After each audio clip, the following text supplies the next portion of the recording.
I'm Shae Russell from mining.com.au, and joining me today is Stewart McCallion, the Managing Director for Burley Minerals. Stewart, it's great to see you. How are you? Good, Shae. Lovely to be here. Thank you very much. Now, I'm thrilled to have you on board because, as far as I'm concerned, I don't talk about the Pilbara enough. And your flagship project is the Cane Bore project located near the Pilbara. Can you talk everybody through some of the basics of this project? Yeah, certainly. Look, the Pilbara continues to be a hive of activity, and I've just come down from Karratha a couple of weeks ago. We do have another project not far outside of Karratha, but certainly the focus of our work right now is Cane Bore. Cane Bore is around 100 Ks just outside of Onslow. And some of your audience may be familiar with Onslow because Mineral Resources have just started to export out of Onslow now. And frankly, this is massive. It's massive. It's massive for the Pilbara. It's massive for MinRes, but it's also really important for up and comers like Burley Minerals, because it's opening up new infrastructure, new permanent infrastructure in Onslow and a big export facility there. Up to this date, Onslow was largely oil and gas, Wheatstone, etc. But now we're exporting minerals out of Onslow. So it's very important. And again, once that happens, you start to get services and people and equipment, etc., etc. Nonetheless, Cane Bore has been on our radar for a few years now. In September, we finally received the exploration license to explore at Cane Bore. Again, very close to the Northwest Coastal Highway, which is a major sealed highway, a major route up towards Karratha. But again, near the the Onslow Road and the Northwest Coastal Highway, only 100 Ks or so from Onslow, which is very important for iron ore economics, of course. Nonetheless, our geologists years ago identified that this particular area is very prospective for channel iron deposits. Now, I would ask some of your audience to check out our website. BUR is the ticker, Burley Minerals. We've recently released an announcement that we've received some rock chip samples back. And that's the first batch of rock chip samples from our Cane Bore mapping and rock chip sampling exercise. And that was completed a little while ago, back in October, in fact. Nonetheless, we've got the first batch back and it's looking really good. Some really positive indications of iron mineralization at the surface.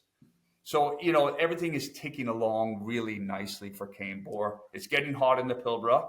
And we have, in addition to sort of obviously getting our rock chip assays back, we are lined up with a few of the traditional owner groups to complete heritage surveys. So we're in the queue. And bear in mind, they've got their work cut out for them, given the lot of activity that's happening at the moment.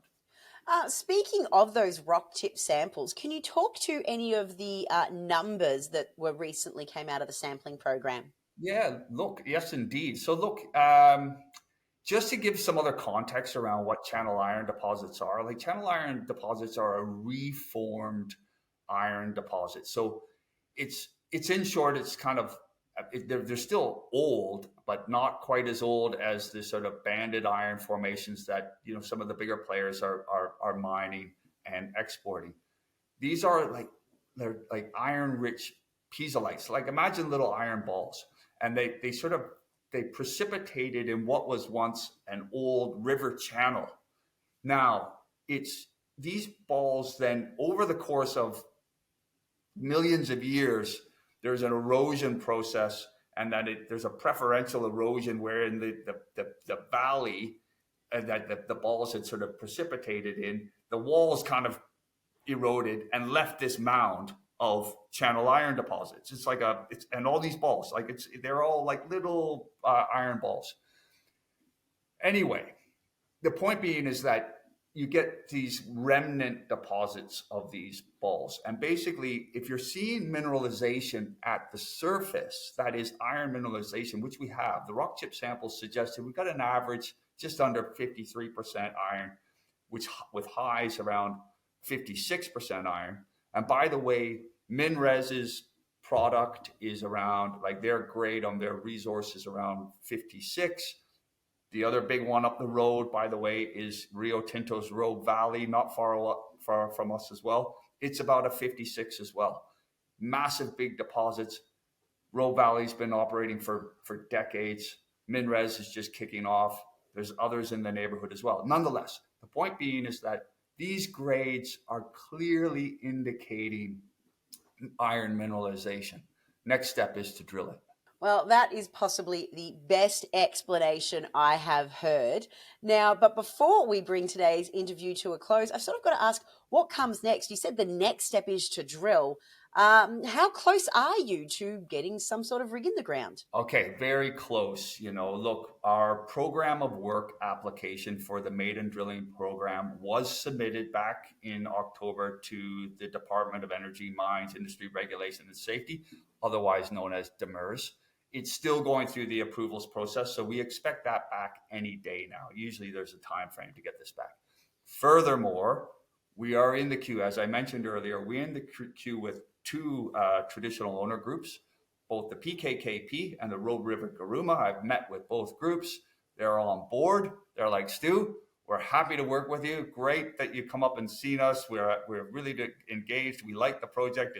We know we're familiar with the ground. Of course, we've been walking over it for tens of thousands of years. However, you may have noticed there's quite a bit of work going on in the neighborhood. So between, as I suggested, MinRes, Rio Tinto, etc., Miracle Iron, they've got quite a bit of work on the go. We're in the queue. They want to work with us. And they said, as soon as we can get to it, we will. And I'm still hoping that there's an opportunity before the end of this year.